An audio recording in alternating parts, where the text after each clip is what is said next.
Hello, I'm Camelia and this is Kini News. Bersatu will act as a mediator to ease tensions between coalition allies PAS and Gerakan, according to its youth chief Wan Fayshal Kamal. The two partners have been in disagreement over the involvement of brewery companies in fundraising events for Chinese schools.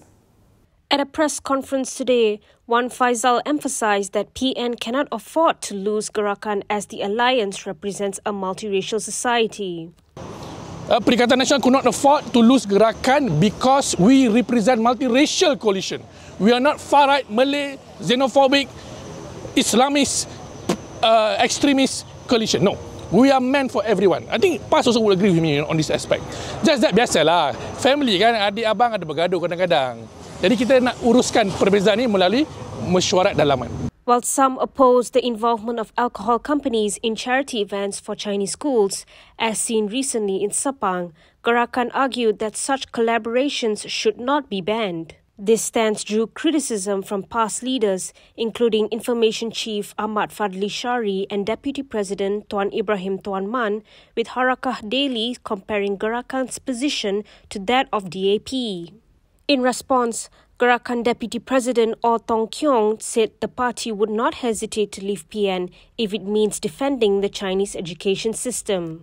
Separately, PN Election Director Muhammad Sanusi Muhammad Noor made it clear that no tears would be shed if Gerakan chose to leave the coalition. Meanwhile, Gerakan Deputy President Tong Keong has called for a meeting of all Perikatan Nasional component parties amid rising tensions with PAS.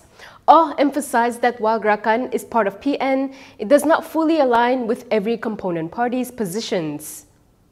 Gerakan Deputy President Tong Keong has urged all Perikatan Nasional component parties to convene amid rising tensions between the party and PAS. Also made a distinction between Gerakan joining PN and it joining PN's component parties. In a statement today, he stressed that party members adhere to Gerakan's views and stance on issues and do not necessarily accept the positions or actions of other component parties in their entirety. Gerakan and PAS disagreement primarily centers around the involvement of brewery companies in fundraising events for Chinese schools. Previously, they also had disputes over the gambling ban issue in Kedah. Meanwhile, Oh's threat to leave Perikatan Nasional seems to have exposed rifts within the party, which is struggling to maintain its relevance in national politics. Youth Wing Secretary General Andy Tan had questioned whether had received approval from the top leadership before making his statement, describing the Deputy President's remarks as serious and having affected the relationship among the component parties. Tan hoped to get a clearer picture regarding Gerakan's direction. If you like access to news like this and more, subscribe now to Malaysia Kini from as low as RM12.50 a month to support independent media. Moving on to the next story, PAS Vice President Ahmad Mokhtar denied any political discussions with the Madani coalition, stating that any talks were purely official. The New Straits Times reported that the Terengganu MB said meetings in Parliament or elsewhere are purely official, reflecting the roles of MPs and assembly persons, and should not be viewed as political negotiations. Ahmad Samsuri added that any such meetings with UMNO leaders would pertain to governments rather than politics. On Sunday, UMNO President Ahmad Zahid Hamidi stated that opposition parties had sought meetings with him and Prime Minister Anwar Ibrahim to discuss cooperation for the upcoming general election. However, Zahid mentioned that he is not yet open to these discussions. This follows PAS Information Chief Ahmad Fayhsal's claim that talks with UMNO leaders are ongoing to unify Malay votes. However, Zahid has stated that UMNO will not align with PAS again, while Abdul Hadi Awang remains the president of the Islamist Party. Meanwhile, Samsuri reaffirmed PAS' commitment to Perikatan Nasional, expressing confidence that the party and its PN partners will evolve to improve Malaysia's future. UMNO leader has questioned Perikatan Nasional's decision to have a PAS member switch to Bersatu and run for Negeri. Rizwan Abu Bakar, an UMNO Central Committee member, pointed out that leaving PAS was once deemed sinful. In a Facebook post, Rizwan attached a letter dated July 28 from PN candidate Muhammad Rizwan Ismail requesting to leave PAS. The letter was signed by PAS Secretary General Taqiyuddin Hassan. Earlier, PAS Deputy President Tuan Ibrahim Tuan Man told Malaysia Kini the decision to make Rizwan join Bersatu was a strategic move. He noted that a survey showed the 41-year-old former Navy personnel had better odds of winning the state seat than other Bersatu candidates. For the record, PAS Kelantan had lobbied to get the seat back from Bersatu, but the PN leadership decided to maintain the status quo. It was ultimately decided for Rizwari to quit PAS and join Bersatu to be the Nenggiri candidate. Meanwhile, UMNO Supreme Council member Muhammad Muazzar Kashi described Bersatu as if they were fielding a dummy candidate. He said that it is not surprising why the PN candidate took Sumpah Laknat or an oath of denunciation to not switch parties during the announcement yesterday. He said that it is not surprising why the PN candidate took Sumpah Laknat or an oath of denunciation to not switch parties during the announcement yesterday. Former Bersih chairperson Ambiga Srinivasan, once a supporter of Pakatan Harapan, criticized the government on X for imposing new licensing laws on social media. Ambiga expressed disappointment that the Harapan-led government would break its promises to reform outdated laws like the Printing Presses and Publications Act 1984.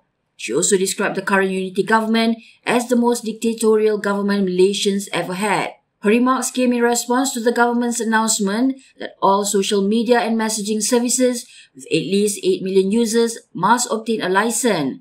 There are also concerns that this requirement could be misused by authorities. The Malaysian Communications and Multimedia Commission will implement new regulations for social media and messaging services starting August 1, 2024, with enforcement beginning January 1, 2025. This will be under the class license for application service providers as per the Communications and Multimedia Act 1998. Deputy Communications Minister Teo Nee Ching defended the move as a way to hold social media platforms accountable, tighten procedures and combat cybercrimes.